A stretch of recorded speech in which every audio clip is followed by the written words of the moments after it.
horses to possibly upset. One of them certainly the name's Jimmy with Eddie De La Houssaye at 9-1. Number 5, another big price for Dom Perignon, and they'll be cracking those bottles out if he could get the job done in this race. The legitimate contender for Lure is Paradise Creek. He's tried him several times unsuccessfully, but Pat Day will try again today at 3-1. And number 7 with Kent DeSormo, Yukon Robbery at 25-1. This was the call of the early times by Tom Durkin. And the final horse, Yukon Robbery, is moving into the starting gate. And they're off. And Lure breaks alertly right from between horses, and he's up and after the early lead. And there goes the name's Jimmy, and the name's Jimmy now assumes command as they passes for the first time, and Mike Smith will concede the lead early with Lure. He's taking him back to the inside. On the outside, Yukon Robbery is up running in 3rd position. Now he edges into 2nd, Lure running in 3rd, and Paradise Creek moving comfortably in the early going is 4th. Then a break of 3 lengths back to Memento Mori. Dom Perignon is alongside him. 5 lengths back to Stretch running Adahawk. Around the first turn, and the name's Jimmy slips away from the field now by 4 lengths. But Smith is still content to run along in 2nd position with Lure. On the outside, Yukon Robbery runs in 3rd. Then it's another 3 to patient Pat Day and his mount, which is Paradise Creek. And there's a break of 5 lengths back to Dom Perignon, who's followed by Memento Mori. Adahawk is still at the back of the pack. The half went in 47 seconds flat, and they're moving midday down the backstretch. And the name's Jimmy trying to steal it on the front end. He still leads by 2.5 lengths. Yukon Robbery has Lure pinned down inside. Into the far turn, the name's Jimmy leads by 2 with 3 furlongs to run. Lure is still 2nd on the inside. On the outside, Yukon Robbery still has Lure hemmed in. Then farther back, it's Paradise Creek, and he's revving up now, and Pat Day sends him on the outside, and they're rounding the far turn. The name's Jimmy is trying to go wire to wire here. Yukon Robbery, Lure has had nowhere to run yet, and he's down toward the inside. There's a narrow opening for Lure. Paradise Creek is coming on the outside, and Mike Smith sends Lure to the lead from the hedge.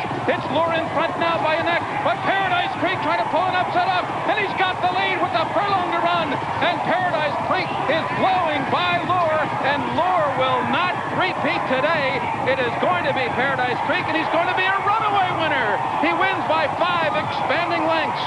Lure finishing 2nd today, and Yukon Robbery was 3rd.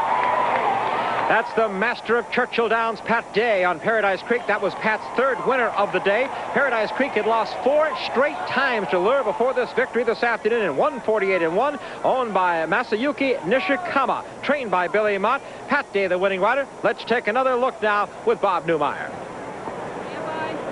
Well, for a moment it appeared that Mike Smith on the inside was caught in a trap. But as you can see, as they turn for home in the orange and orange cap, that narrow opening for Mike Smith made itself available, and he shot Lure through. But look on the outside in the violet and yellow. Pat Day slashing Paradise Creek on the outside. Make no mistake, this was a convincing win for Paradise Creek. About 2 months off a layoff from Florida, trained by Billy Mott, masterfully ridden by Pat Day. Did the soft turf do in Lure today? Who knows? At any rate, this is what Pat Day and Bill Mott had to say about their big win here this afternoon. With the winning connections, jockey Pat Day, trainer Bill Mott. Jack, first of all, Pat, it looked like Mike Smith might have been a little bit of a trap turning for home. Was that an issue, do you think, in this race? No, I really don't think so, because he got an opening. He was able to secure racing room down on the fence and got through and had every opportunity from the head of the stretch to the wire, and this horse just outfooted him. The ground has just a little bit of give, might have had something to do with it, but this colt is bigger and better than he was last year, and I think he's able to, off of this race for sure, he's able to give Lure a run for his money. I think Mr. Mott here has just done a fantastic job of this colt, and as I said, he's bigger and better than he was last year. Bill, freshened off the layoff in Florida. You tackled Lure twice in the Breeders' Cup. He beat you twice. What was the difference today? Well, we've actually run against him 4 times, and he's beaten us 4 times, and we've always felt we had a good enough horse to someday beat him and turn the tables. And today was the day. Our horse just happened to run a huge race, and he's always had a lot of ability, and he's a good horse, and he deserved to win. Well, Paradise Creek extends his winning streak to 4. Lure's win streak ends at 4. And here you see the full order of finish for the early times Turf Classic with Yukon Robbery, Memento Mori, the name's Jimmy, Adahawk, and Dom Perignon finishing last in the field. There's our winner, the early times Turf Classic, Paradise Creek, on next to Pimlico for the Dixie.